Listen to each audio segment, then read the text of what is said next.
7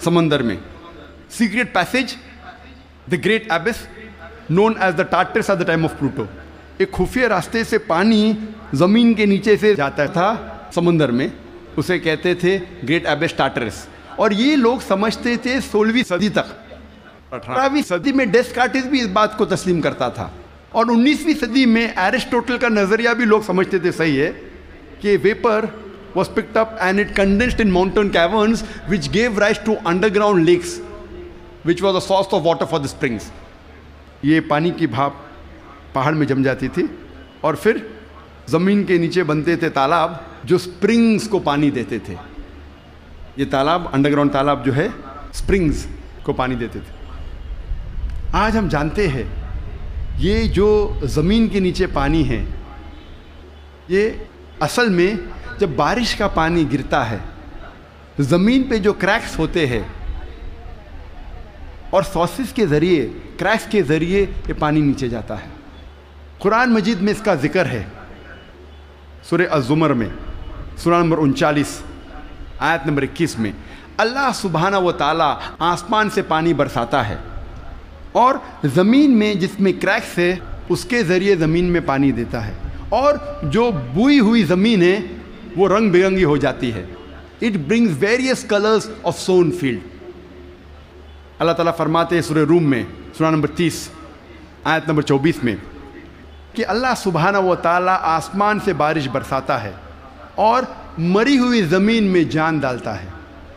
اللہ تعالیٰ فرماتے ہیں سورہ مومنون میں, سورہ نمبر 23 آیت نمبر 18 میں کہ اللہ سبحانہ و تعالیٰ پانی آسمان سے برساتے ہیں اور اس پانی کو جما سکتے ہیں اور اس پانی کو بہا سکتے بھی ہے, بہانے پہ قادر ہے. اللہ can store the water as well as drain it.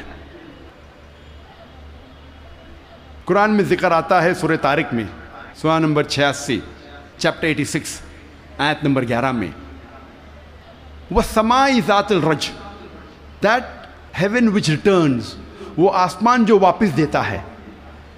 ایک معنی وَالسَّمَاءِ ذَاتِ الرَّجْ کی ہے کہ جو ڈینجرس ریز ہے, ultraviolet rays, X rays, جو زمین پہ آنے کے پہلے آسمان اسے واپس پھینک دیتا ہے اس طرف. اس کے علاوہ یہ جو پانی کا بھاپ ہے, واٹر ویپرائز ہوتا ہے, بادل میں بنتا ہے اور پھر سے یہ آسمان اس پانی کو زمین پہ برساتا ہے. وَالسَّمَاءِ ذَاتِ الرَّجْ.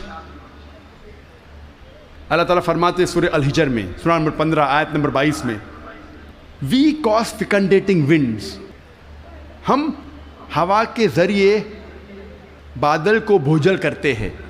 عربی لفظ لواقی, لقا سے آتا ہے, جس کا معنی ہے ٹو امپریگنیٹ, ٹو فیکنڈیٹ, برآور کرنا, بوجھل کرنا. ہوا بادل کو پولن گرینز کے ذریعے بوجھل کرتی ہے, اٹ امپریگنیٹس دا کلاؤڈ. اور دوسری وجہ ہے کہ بادل جب آپس میں ملتے ہیں دے کنڈینس, اس کے بعد پانی برستا ہے. قرآن میں اللہ تعالیٰ فرماتے ہیں سورہ نور میں, سورہ نمبر 24 آیت نمبر 43 میں, 43 میں, اللہ سبحانہ و تعالیٰ ہوا کے ذریعے بادل کو چلاتے ہیں, لے جاتے ہیں, جینٹلی پشز دا کلاؤڈس. پھر یہ بادل آپس میں جڑتے ہیں, بڑے ہو جاتے ہیں, اس کے بعد پانی بادل سے برستا ہے. اللہ تعالیٰ فرماتے ہیں سورہ روم میں, سورہ نمبر 30 آیت نمبر 48 میں, اللہ سبحانہ و تعالیٰ ہوا کے ذریعے بادل کو ہلاتے ہیں اور لے جاتے ہیں اندرونی حصے میں. اس کے بعد بادل کو چھوٹے چھوٹے حصے میں تقسیم کرتے ہیں, اس کے بعد پانی بادل سے برستا ہے. قرآن مجید میں پانی کے چکر کے بارے میں گہرائی سے ذکر ہے, تفصیل سے ذکر ہے کئی جگہ. سورہ اعراف میں, سورہ نمبر 7 آیت نمبر 57 میں, سورہ رعد سورہ نمبر 13 آیت نمبر 17 میں, سورہ فرقان سورہ نمبر 25 آیت نمبر 48 اور 49 میں, سورہ فاطر سورہ نمبر 35 آیت نمبر 9 میں, سورہ یاسین سورہ نمبر 36 آیت نمبر 34 میں, سورہ جاسیہ سورہ نمبر 45 آیت نمبر 5 میں, سورہ قوف سورہ نمبر 50 آیت نمبر 9 اور 10 میں, سورہ واقعہ سورہ نمبر 56 آیت نمبر 68 to 70, سورہ ملک سورہ نمبر 67 آیت نمبر 30, سورہ طارق سورہ نمبر 86 آیت نمبر 11. کئی آیتیں ہیں قرآن مجید میں جو تفصیل کے ساتھ ذکر کرتے ہیں پانی کے چکر کے بارے میں. صرف پانی کے چکر کے بارے میں اگر ذکر کرے گھنٹوں تک تقریر دے سکتے ہیں. صرف قرآن مجید میں پانی کے چکر کا ذکر. اب ہم تذکرہ کریں گے ارضیات کے بارے میں، جیولوجی. آج ماہرین ارضیات، جیولوجسٹ یہ کہتے ہیں کہ زمین کا ریڈیس نصف قطر، ریڈیس اردو میں کہتے ہیں نصف قطر، وہ تقریباً 3750 میل ہے. اور جو اندرونی حصہ ہے زمین کا وہ سیال ہے، لکوڈ ہے، ہاٹ لکوڈ، گرم سیال، اور اس میں کوئی جاندار چیز جی نہیں سکتی. لیکن اوپر کا حصہ ہے وہ سالڈ ہے، وہ ٹھوس ہے. اور اوپر جو سپرفیشل ارتھ کرسٹ ہے،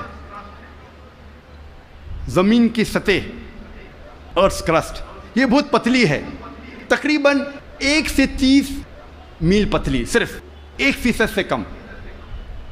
اور بہت سے امکان ہے کہ یہ زمین کی سطح ہل جائیں گی، ارتھ کرسٹ ول شیک. آج سائنسداں یہ کہتے ہیں due to the folding phenomena it gives rise to mountain ranges. ایک فولڈنگ فینومینا ہے جس سے پہاڑ پیدا ہوتے ہیں، اور اس پہاڑ کی وجہ سے زمین کی سطح کو استحکام ملتا ہے، اسٹیبلٹی ملتی ہے. قرآن مجید میں اللہ تعالیٰ فرماتے ہیں سورہ نبا میں، سورہ نمبر 78 78 آیت نمبر 6 اور 7 میں، ہم نے زمین بچھائی ہے، والجبال اوتادا، اور پہاڑ کو اوتاد جیسا بنایا ہے. اوتاد عربی میں کہتے ہیں کھوٹے کو، ٹینٹ پیگز، سٹیکس میں کھو. اور ہم جانتے ہیں جب ٹینٹ پیگ کو زمین میں ہم ڈالتے ہیں، جب کھوٹے کو زمین میں ڈالتے ہیں تو اکثر حصہ زمین کے نیچے گڑ جاتا ہے، اوپری حصہ بہت کم رہتا ہے، 10% سے کم. جس طریقے سے آئس برگ پانی میں، برف کا گولا آئس برگ جب پانی میں دیکھتے ہیں صرف 10% پانی کے اوپر ہے، 90% سے زیادہ پانی کے نیچے. اسی طریقے سے پہاڑ، جو اوپری حصہ ہم پہاڑ کا دیکھتے ہیں وہ کھوٹے جیسا ہے، میخو جیسا ہے، ٹینٹ پیگ جیسا ہے. اوپر کا حصہ بہت چھوٹا ہے، اکثر تقریباً 90% زمین کے نیچے ہے. اور اس کی وجہ ہے کہ زمین کو استحکام، اسٹیبلٹی دیتا ہے. قرآن مجید میں اللہ تعالیٰ فرماتے ہیں سورہ نازیات میں، سورہ 79 آیت نمبر 32 میں، اور سورہ غاشیہ سورہ نمبر 88 آیت نمبر 19 میں، ہم نے پہاڑ کو زمین سے مضبوطی سے بنایا ہے. We have placed on the earth mountain standing firm. زمین پہ ہم نے پہاڑ مضبوطی سے بنایا ہے. ارضیات میں، جیولوجی کے میدان میں ایک بہت اہم کتاب ہے جو اکثر دنیا بھر جب جیولوجی کے سبجیکٹ میں اسے گائیڈ مانا جاتا ہے، اس کتاب کا نام ہے ارتھ، زمین. اور اس کے ایک لیکھک، ون آف دا آتھرس، اس کا نام ہے ڈاکٹر فرینک پریس، جو یو ایس اے کے سائنس اکیڈمی کے پریزیڈنٹ تھے اور ex president of U S A Jimmy Carter کے سائنس ایڈوائزر تھے. ڈاکٹر فرینک پریس ارتھ کتاب میں پہاڑ کا نقشہ بناتے ہیں اور دکھاتے ہیں کہ پہاڑ کے جڑ زمین کے نیچے ہے، ویج شیپڈ، اور لکھتے اپنی کتاب میں کہ پہاڑ کا اہم مقصد ہے کہ زمین کو استحکام دینا، to give stability to the earth. اور قرآن میں ہو بہو وہی ذکر ہے 1400 سال پہلے، سورہ انبیاء میں سورہ نمبر 21 آیت نمبر 31 میں، سورہ نحل سورہ نمبر 16 آیت نمبر 15، اور سورہ لقمان سورہ نمبر 31 آیت نمبر 10 میں، کہ ہم نے زمین پر پہاڑ جمع کے رکھا ہے تاکہ زمین نہ ہلے.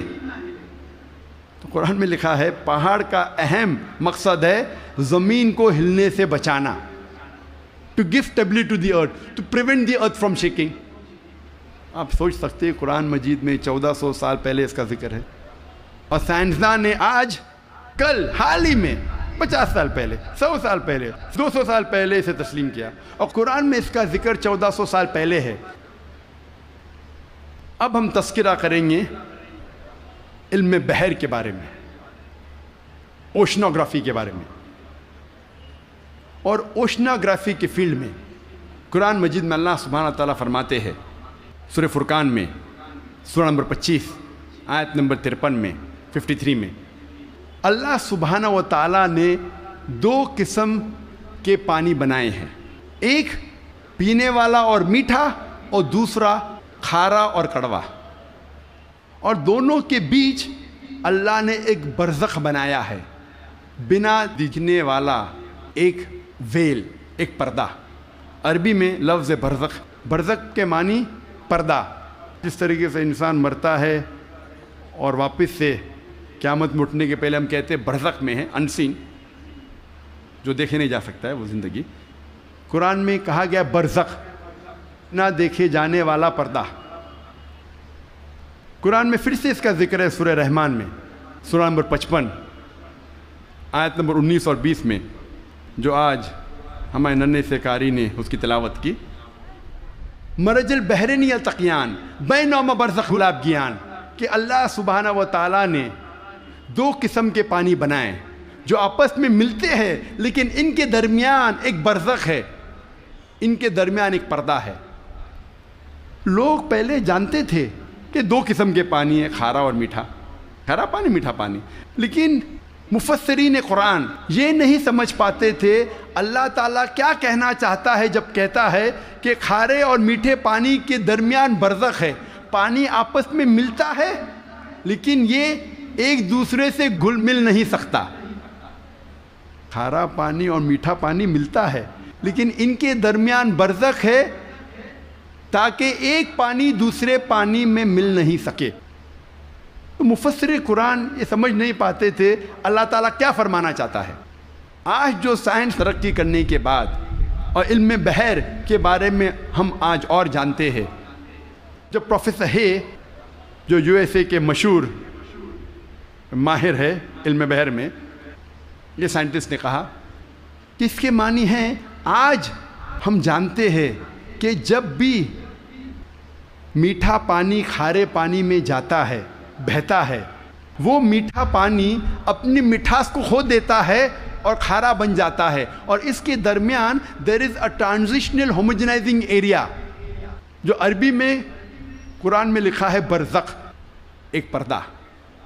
آج جو سائنس نے جانا، قرآن مجید نے 1400 سال پہلے لکھا کہ کھارے اور میٹھے پانی کے درمیان ہے ایک پردہ۔ یہ پانی ملتا ہے لیکن آپس میں گھل مل نہیں سکتا۔ They meet but they do not mix۔ اور سب سے بہترین مثال جو ہم آنکھ سے دیکھ سکتے ہیں وہ ساؤتھ افریقہ میں، in the southern part in the Cape area، دونوں کھارا اور میٹھا پانی ملتا ہے، ہم دیکھ سکتے، ہم یہ بھی دیکھتے کہ دونوں پانی کا رنگ الگ ہے۔ یہ مثال ہم ایجپٹ، مصر میں بھی دیکھ سکتے ہیں، جب river Nile flows into the Mediterranean sea, river Nile بہتی ہے میڈیٹرینین سی میں۔ اور سب سے بہترین مثال ہے گلف سٹریم، جو ہزاروں میلوں تک چلتی ہے۔ گلف سٹریم شروع ہوتی ہے گلف آف میکسیکو میں، نارتھ ورڈ جاتی ہے towards the east coast of North America, پھر جاتی ہے eastward towards the west coast of Europe, ہزاروں میل بہتی ہے، دونوں پانی لیکن علیحدہ ہے، دے آر سپریٹ، ڈسٹنکٹ۔ اگر آپ کشتی میں سفر کر رہے ہیں اس گلف سٹریم کے کنارے پہ، اور پانی ایک طرف سے لیں گے اور پانی دوسرے طرف سے لیں گے، تو پتہ چلتا ہے ایک پانی میٹھا ہے ایک کھارا۔ اس کی حرارت، اس کی ٹیمپریچر بھی ڈیفرنٹ ہے۔ قرآن مجید میں اس کا ذکر ہے 1400 سال پہلے۔ میں اور ایک مثال پیش کروں گا قرآن مجید میں علم بحر کی۔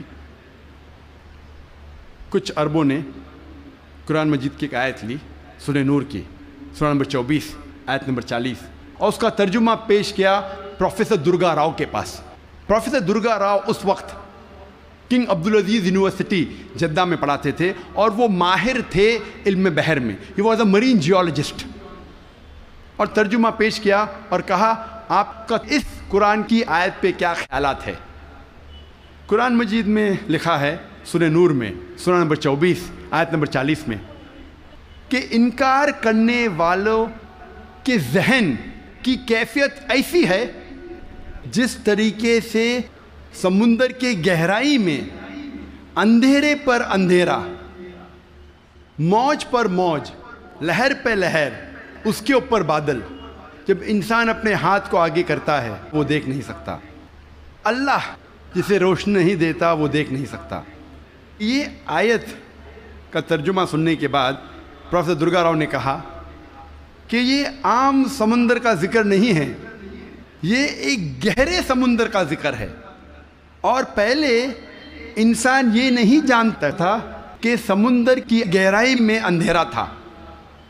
سینکڑوں سال پہلے، 100-200 سال پہلے، جب سب مرین ایجاد ہوئی اور جب انسان سمندر کی گہرائی میں گیا تب انہیں پتہ لگا اور تب محسوس ہوا کہ سمندر کی گہرائی میں اندھیرا ہے۔ عام انسان 20 میٹر سے زیادہ جب سمندر میں اندر جاتا ہے تو وہ تیر نہیں سکتا، اور 200 میٹر سے زیادہ اندر جائے گا بنا کوئی آلہ کے، بنا کوئی ایکوپمنٹ کے، تو وہ انسان مر جائے گا۔ آج سب مرین کے ذریعے ہم انڈر واٹر جا سکتے، ہمیں پتہ چلتا ہے کہ سمندر کی گہرائی میں اندھیرا ہے۔ پروفیسر درگا راؤ نے کہا اندھیرا 2 وجہ کے لیے ہے۔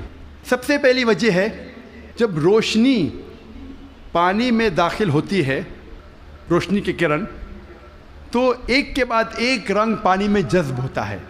آج سائنس یہ کہتی ہے کہ روشنی کی کرن 7 رنگ سے بنی ہوئی ہے، وپ گیور، وائلٹ، انڈیگو، بلو، گرین، یلو، اورنج اور ریڈ۔ وائلٹ، انڈیگو، بیگنی، بلو، نیلا، گرین، ہرا، یلو، پیلا، اورنج، نارنگی، ریڈ، لال۔ سب سے پہلے 10 یا 15 میٹر پانی کے نیچے لال رنگ جذب ہو جاتا ہے۔ اسی لیے انسان اگر پانی میں 30 میٹر کی گہرائی پہ جاتا ہے، اگر اسے چوٹ لگتی ہے اور خون بہنے لگتا ہے تو وہ انسان اپنے خون کا لال رنگ دیکھ نہیں سکے گا۔ 30 سے 50 میٹر جذب ہوتا ہے نارنگی رنگ۔ 50 سے 100 میٹر کے درمیان پانی کے نیچے جذب ہوتا ہے پیلا رنگ۔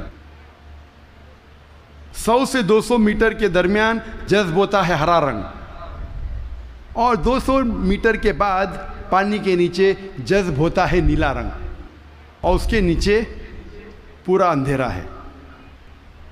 قرآن مجید میں لکھا ہے انکار کرنے والے کی ذہن کی کیفیت، انکار کرنے والے جو خدا کا انکار کرتے ہیں، جو خدا میں نہیں مانتے، اللہ سبحانہ وتعالیٰ میں نہیں مانتے، انکار کرنے والے کی ذہن کی کیفیت ایسی ہے جس طریقے سے گہرے سمندر میں اندھیرا پہ اندھیرا، لہر پہ لہر، اس کے اوپر بادل۔ دوسری وجہ اندھیرے کی ہے، پروفیسر درگا راؤ کہتے ہیں، وہ ہے بادل۔ جب سورج کی روشنی آتی ہے کئی بار بادل اس روشنی کو جذب کر لیتا ہے، اس لیے بادل کے نیچے ہم دیکھتے ہیں اندھیرا، اور جو روشنی بادل کے ذریعے جذب نہیں ہوتی اور جب سمندر میں جاتی ہے، کئی بار جو سمندر کے اوپر لہریں ہیں وہ لائٹ ریز کو ریفلیکٹ کرتی ہے، اور جو لائٹ ریز، جو روشنی کی کرن ریفلیکٹ نہیں ہوتی وہ سمندر میں داخل ہوتی ہے، اور جیسے میں نے کہا ایک رنگ کے بعد ایک رنگ جذب ہوتا ہے۔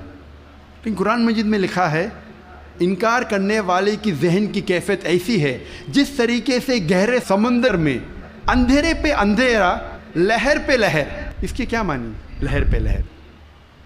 ہم انسان جانتے تھے کہ سمندر کے اوپر لہر ہے، لیکن سن 1900 میں ہمیں پتہ لگا کہ سمندر کے نیچے بھی لہر ہے، اسے کہتے ہیں انٹرنل ویوز، اندرونی لہر، جو ڈفرینشیٹ کرتی ہے superficial part of the ocean کو deep part of the ocean سے۔ یہ اندرونی لہر تقسیم کرتی ہے سمندر کو اوپری سے اور اندرونی حصے میں۔ اوپری حصہ superficial part is lit up and warm, گرم ہوتا ہے اور اس میں روشنی ہوتی ہے۔ جو گہرا بھاگ ہوتا ہے سمندر کا وہ اندھیرا ہوتا ہے اور ٹھنڈا ہوتا ہے۔ یہ انٹرنل ویوز، اندرونی لہر ہمیں پتہ چلی تقریباً 110 سال پہلے۔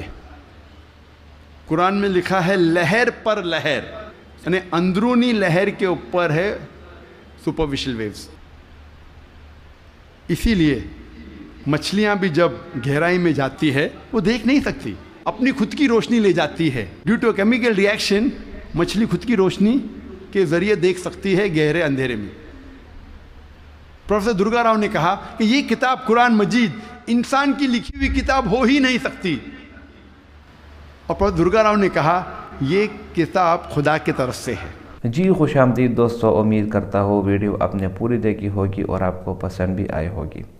آج کل کے زمانے میں لوگ بات کرتے ہیں اے آئی, آرٹیفیشل انٹیلیجنس. کچھ لوگ کہتے ہیں کہ آج کے دور میں آپ ڈیجیٹلائزیشن کی طرف جائے. کچھ کہتے ہیں کہ آج کل بایولوجیکل جو ہے نا, بایولوجی اور میڈیکل اس کا سکوپ زیادہ ہے. بعض کہتے ہیں کہ کیمسٹ کی سکوپ زیادہ ہے.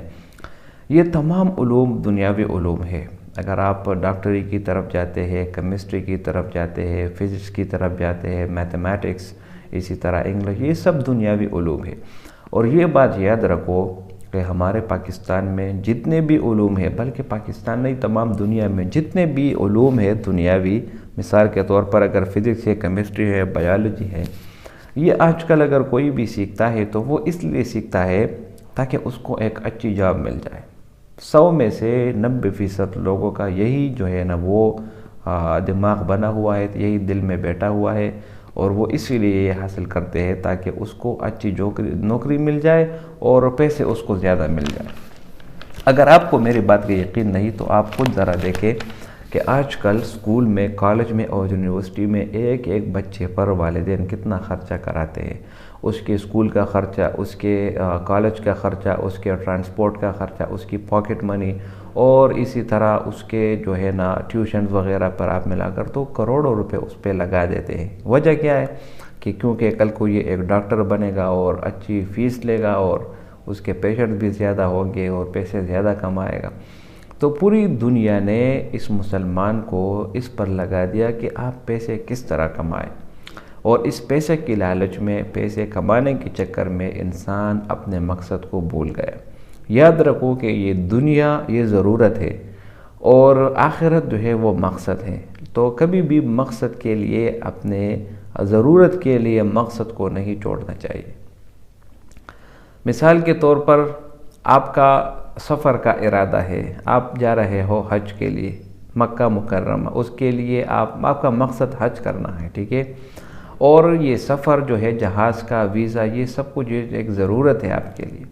اور آپ کہتے ہیں کہ نہیں یار بس یہ جہاز میں بیٹھتا ہوں, جتنے پیسے لگتے ہیں لگ جائے, میں صرف یہ جہاز کا سفر جو ہے نا یہ مجھے بہت زیادہ پسند ہے, اور اس جہاز میں بیٹھ کر جاتا ہوں تو اس جہاز میں مجھے ہر ایک سہولت میسر کی جائے, اور اس میں میرا گھر بھی آ جائے, میرا کاروبار بھی اس میں آ جائے, سب کچھ اس میں آ جائے. تو ضرورت کو آپ نے مقصد بنا دیا, اور جو مقصد تھا حج کا, حج سیکھنا, حج میں کیا ہوتا ہے, حج میں احرام کیا ہوتا ہے, وہ آپ سے رہ گیا. تو آپ سے بیوقوف انسان کوئی نہیں. اسی طرح یہ دنیا بھی ضرورت ہے, اور آپ دنیا میں اگر پیسے کو مقصد بنائیں گے اور اس کے لیے آپ پوری زندگی خرچ کریں گے تو آخر میں جو ہوگا وہ نہایت ہی افسوسناک ہوگا. دنیا کو دنیا کے حد تک ہی رہنے دو اور آخرت کو اپنا مقصد بناؤ, یقیناً یہ آپ کی کامیابی ہوگی. اسی طرح آپ دیکھتے ہیں کہ جو دینی علوم حاصل کرتے ہیں, جو مدرسے لوگ جاتے ہیں, مساجد جاتے ہیں, تو اس پر خرچہ دنیا کی بنسبت کم ہوتا ہے. ان میں نہ کسی ٹیوشن کی ضرورت ہوتی ہے اور نہ کسی تھیسس کی وغیرہ, اور نہ کسی پیسوں کی, بس وہ فری ہو جاتا ہے ایک حساب سے. تو اسی لیے دنیا میں جو دنیاوی علوم ہے اس کی قدر بہت زیادہ ہے, اور جو دینی علوم ہے اس کی قدر نسبتاً کم ہے. وجہ کیا ہے؟ دنیاوی علوم پر آپ کو پیسے ملتے ہیں. تو بات کرنے کا مقصد یہ تھا کہ چونکہ دنیاوی علوم میں فزکس بھی شامل ہے. اب ہمیں انگریزوں نے کیا بتا دیا, ہمیں فزکس میں بتا دیا کہ جو فزکس ہے اس کا جو سب سے مجود ہے وہ آئنسٹائن ہے, اور آئنسٹائن کو ہمارے لیے اتنا بڑا کر دیا کہ اس نے یہ کیا اور اس نے یہ کیا وغیرہ وغیرہ. اور ہم مسلمان بھی اتنے نکمے ہیں اور اتنے بیوقوف ہیں کہ ہم بھی آئنسٹائن کو اور نیوٹن کو اپنی فیوریٹ پرسنالٹی بنا دیتے ہیں. ٹھیک ہے، دنیا کا علم اس کے پاس ہے، اس نے تھیوری پیش کی، اس نے ایکویشن پیش کیا، بہت بڑی بات ہے، لیکن ذرا اس کو بھی دیکھیں کہ جو بات وہ کر رہا ہے اس کو یہ آئیڈیا کہاں سے آیا، اس نے کہاں سے یہ چیز ڈرائیو کی۔ اگر آپ ان سب کی جو روٹس جب آپ تلاش کریں گے تو آپ قرآن کی طرف آئیں گے۔ قرآن، آپ نے اس ڈاکٹر ذاکر نائک کا بیان سنا، قرآن سے فزکس کی معلومات کس طرح نکالی۔ قرآن میں لفظ ہے فَمَن يَعْمَلْ مِثْقَالَ ذَرَّةٍ، یہ ذرہ جو ہے نا بہت ہی چھوٹے جو نظر نہ آنے والی چیز ہے اس کو کہتے ہیں، جس طرح ہم فزکس میں کہتے ہیں اور کیمسٹری میں کہتے ہیں ایٹم اور الیکٹران، پروٹان وغیرہ، تو یہ سارے کے سارے اس جو ہے نا ایٹم کے حصے ہیں، یہ سب کے سب ذرے کے زمرے میں آتا ہے۔ تو اسی طرح قرآن میں ایسی معلومات آپ کو ملے گی جو آپ کو آج کل جو سائنس کے نام سے جانتی ہے، فزکس کے نام سے جانتی ہے کہ یہ فلانے نے پیش کی، فلانے نے پیش کی، 1400 سال پہلے یہ قرآن نے آپ کو بتا دی۔ بس فرق یہ ہے کہ ہم مسلمان نے قرآن کو صرف اور صرف ناظرے کی حد تک محسوس کی، اور اس کے علاوہ اس قرآن کو مزید جاننا اور اس کو مزید ایکسپلور کرنا یہ ہم نے مناسب نہیں سمجھا، اس لیے ہم مسلمان پیچھے رہ گئے۔ تمام غیر مسلم تو آج کل ٹیکنالوجی میں آگے ہے، اس کے فیلڈ میں آگے ہے، انہوں نے ہماری کتاب قرآن مجید سے ہی یہ ساری معلومات حاصل کی۔ اسی قرآن سے نکالی گئی معلومات کے نتیجے میں وہ آج کل ہم پر حکمرانی کر رہے ہیں۔ یہ آپ ویڈیوز آپ دیکھ لیں، آپ انٹرنیٹ ریسرچ آپ کریں، آپ چیک کریں، آپ کو اندازہ ہوگا کہ ہم کس حد تک اپنی کتاب سے دور رہ چکے ہیں۔ یہود اور نصارہ جو ہمارے دین کے خلاف ہیں، ہمارے قرآن کے خلاف ہے، لیکن وہ ہماری کتاب سے اتنا دنیاوی فائدہ لے رہے ہیں جتنا کہ ہم نے کبھی سوچا بھی نہ ہو۔ تو یہ ہم مسلمانوں کی کمزوری ہے اور یہ ہم سب کی کمزوری ہے۔ اس لیے ہمیں چاہیے کہ ہم اپنی کتاب قرآن مجید پر توجہ دیں، اس کے حلال کو حلال جانیں، اس کے حرام کو حرام جانیں، اور اس سے معلومات اخذ کریں، اور اس قرآن کو اپنی دنیا میں اپنی زندگی پر امپلیمنٹ کریں تاکہ ہماری دنیا بھی اچھی ہو جائے اور آخرت بھی اچھی ہو جائے۔ تو ڈاکٹر ذاکر نائک نے فزکس کے بارے میں جو باتیں کی، جو قرآن سے کی، وہ بہت ہی زبردست تھی، اور میں یہ بھی کہہ سکتا ہوں کہ پہلے آپ کو شاید اس کے بارے میں یہ نالج نہیں تھی، لیکن جب اس بیان کے بعد آپ کو ذہن میں یہ آئیڈیا آیا ہوگا کہ کاش ہم نے بھی اگر قرآن کو سمجھا ہوتا، پڑھا ہوتا تو بہت ہی اچھا ہوتا۔ ابھی بھی آپ کے پاس وقت ہے اور ٹائم بھی ہے، تو قرآن سے آپ فائدہ اٹھائیں اور اس کو اپنی زندگی میں استعمال کریں اور دوسروں کو بھی فائدہ پہنچائیں۔ امید کرتا ہوں ویڈیو آپ کو پسند آئی ہوگی۔ اگر ویڈیو آپ کو پسند آئے تو اس چینل کو سبسکرائب کریں۔ بہت شکریہ۔